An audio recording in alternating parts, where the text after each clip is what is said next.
Today we are hitting all the savory and umami taste buds that you can imagine. We are doing a bacon, blue cheese, and sage cream sauce.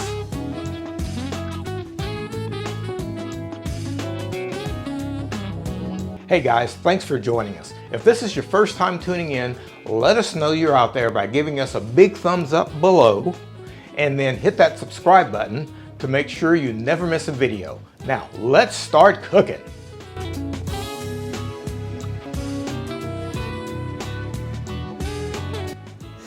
Today we are making this bacon, blue cheese, and sage cream sauce, and we are putting it with some ricotta gnocchi. And if you want to see how we make this ricotta gnocchi, you should join us for one of our hands-on Zoom cooking classes, and I'll put a link right above and below so you can check that out. But you could use any gnocchi that you would like. It's just, this is really all about the sauce, and it's just an incredible sauce. So we've got our gnocchi here. And then our ingredients for the sauce are bacon. I've got about 4 or 5 strips of bacon here. We've got some sage leaves, whole sage leaves.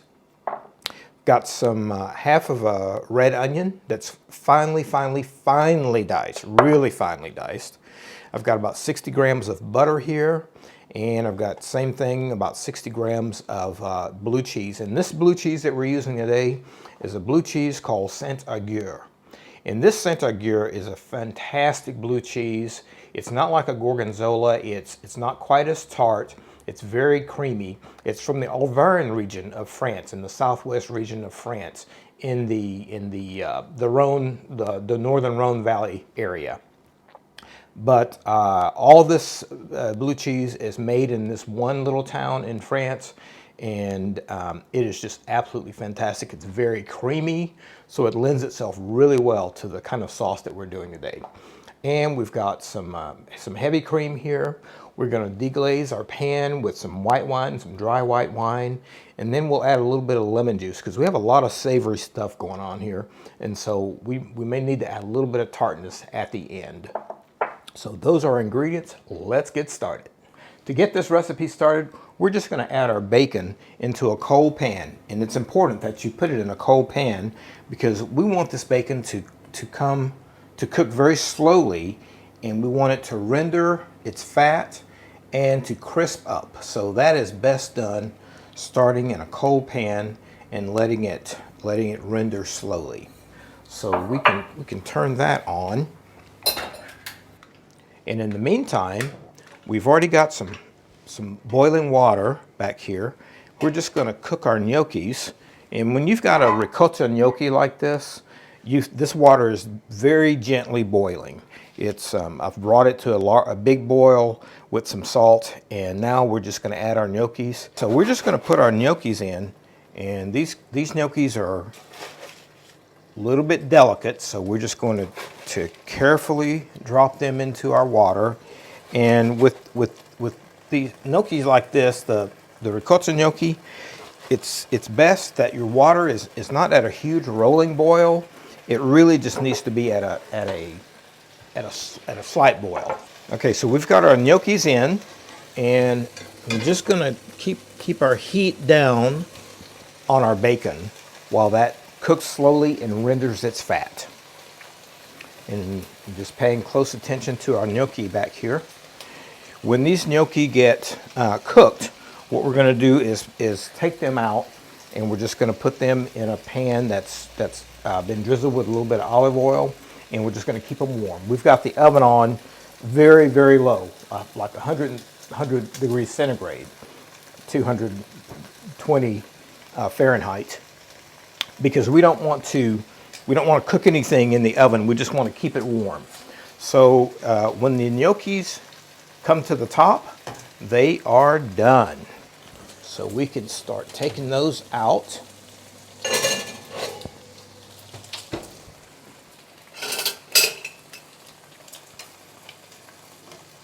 And again, just being very gentle with them. We're putting these gnocchis in this pan, or in this plate, and they're going to be sauteed later before our final serving of them. But this way they won't dry out, and we'll keep them nice and moist. That's it for our gnocchis, and we can turn our water off. That part is done. And now we'll just wait for our bacon to render. Okay, our bacon is cooked. And one of the things about the bacon that we get here in France is that sometimes there's just not that much fat in it. So we didn't really render that much fat, but the bacon should be nice and crisp. We'll just set that to the side. Okay, now that our bacon is done, I'm going to go ahead and add just a little bit of olive oil to the pan, because what we want to do is gently sweat our onions. And this is going to be over very low heat. You know, we're using cast iron, so cast iron tends to stay really hot and it cooks really hot. So we are going to put our onions in, and we'll add a little bit of salt to that, because anytime we're sweating something, and what sweating means is just to cook until it's soft and translucent. We're just going to add a little bit of salt to that, and that just helps to release the moisture from the onions, and also seasons them a little bit. So we just want to cook these and just keep stirring them around until they're nice and soft. And we really don't want any color on these onions. And really that's just about all we need to do to those. And now we'll add our butter. As you can see, this recipe goes quite quickly. It goes really fast. So we're going to melt our butter. And what we're doing now is something called blossoming. And when this butter, when it foams up, basically blossoms, we're then going to add our sage leaves to it.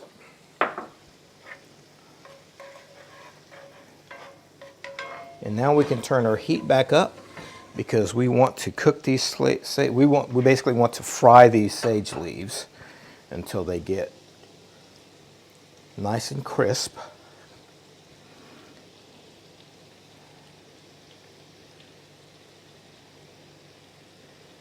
In this butter. Okay, so sage leaves, and once they start, you know, kind of turning under a little bit, that's when you can turn them over. So let's do this one over, and just being really careful not to harm your sage leaves, because we want to keep them whole. And they basically are going to flavor our dish, and then we are going to use them at the end for some for garnish. And we'll just let those fry for a couple of minutes. All right, and then when they start kind of turning colors on the edges, that is when you know it is time to take them out. Again, being pretty careful. And we're going to get a brown butter sauce, but I'm going to take it off because we don't want to burn the butter. But boy, you talk about some incredible flavor. All right, that's our sage leaves. And now we're going to add our gnocchis back in, and we're just going to gently cook those. I'm going to take this off the heat, because we want to do this over a low heat. And we basically just want to toss our gnocchis around a little bit, just to get them nice and coated with that wonderful butter, and get a little bit of color on them. So as you can see, our gnocchis are in, and we just want to treat them very gently. And we just want to give them a little bit of color on both sides. So now I can turn my heat back up.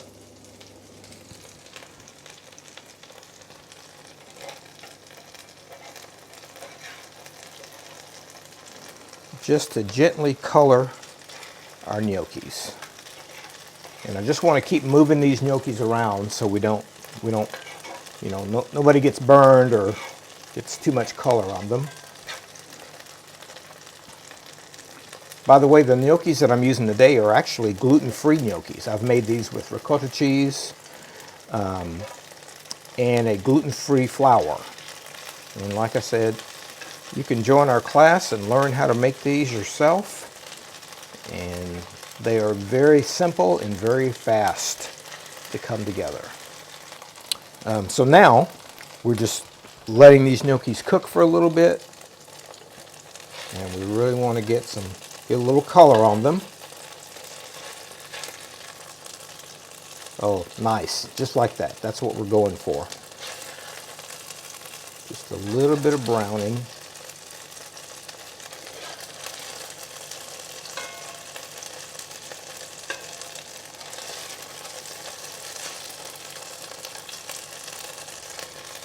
And just a little bit of patience here because we're trying to control our heat, but we also want to just make sure we do get a little bit of browning on all the gnocchis. And as they start to brown, we can just take them out and put them back in the same pan that they were in. And we'll finish our sauce. Okay, now that we've got our gnocchis out, we're just going to put our white wine in and deglaze our pan. And again, we want to, when you deglaze your pan, what you're looking for is for everything that's at the bottom of the pan, which is called the fond. We want that to get loosened up, you know, in case we have any bacon or gnocchis or anything stuck to the bottom. That is some wonderful flavor. And when you're deglazing, or when you're cooking this wine, we're going to cook it till it's probably 3/4 reduced, which means it's evaporated, and it also evaporates the alcohol. So, you know, if you're concerned about alcohol in the dish, don't worry about that because the alcohol goes away. The alcohol evaporates and just leaves us with this incredible flavor and depthness of flavor. And you can see now that it's actually starting to become almost syrupy. Beautiful. That's the texture we're looking for.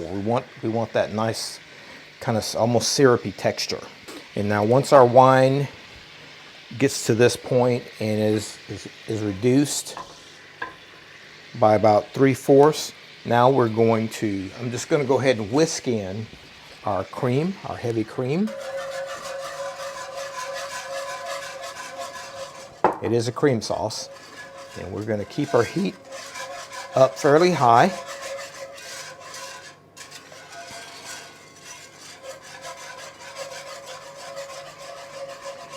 And we want this cream sauce, we want this to come to a slight simmer.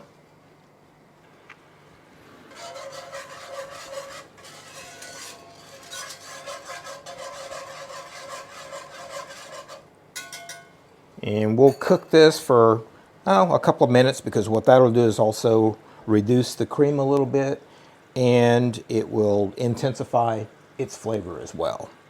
Just making for a wonderful sauce. Okay, that is the consistency we want, just a thick cream consistency. And now what we'll do is just crumble our cheese in, crumble our blue cheese in. And this is, like I said, it's a creamy blue cheese with a fairly strong flavor. It's a blue cheese flavor, and we just want to get it nice and melted. And now we'll whisk it around, or let's stir it around, just to get that cream, that cheese worked into the sauce. And so basically, we're just melting the cheese into the sauce. And then we will taste it for seasoning. And I dare say there won't be any need for salt, as you know, blue cheese has quite a bit of salt built into it already. But we're going to I'm going to actually take it off the heat while we give it a taste.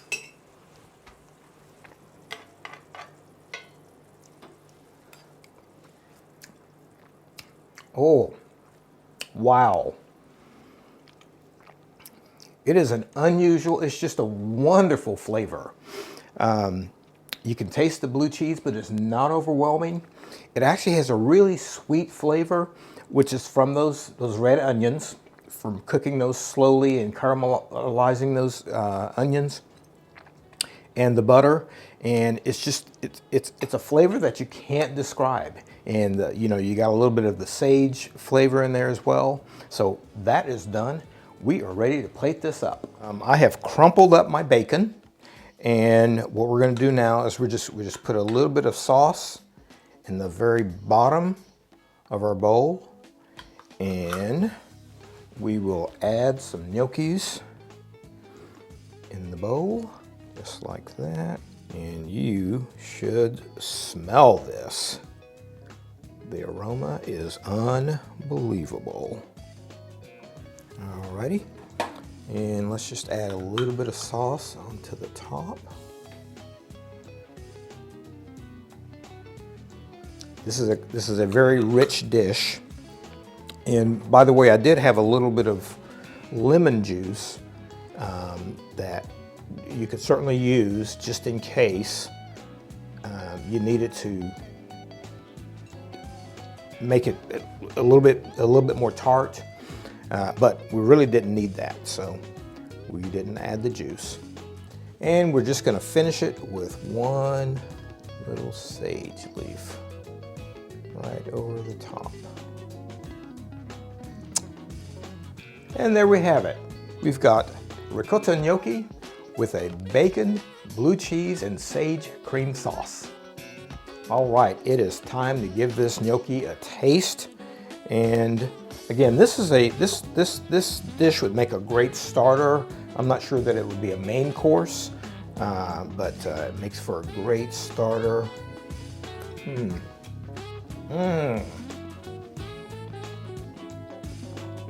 I'm just amazed by the sweetness of this. And again, it comes from the onions and a little bit of the cream.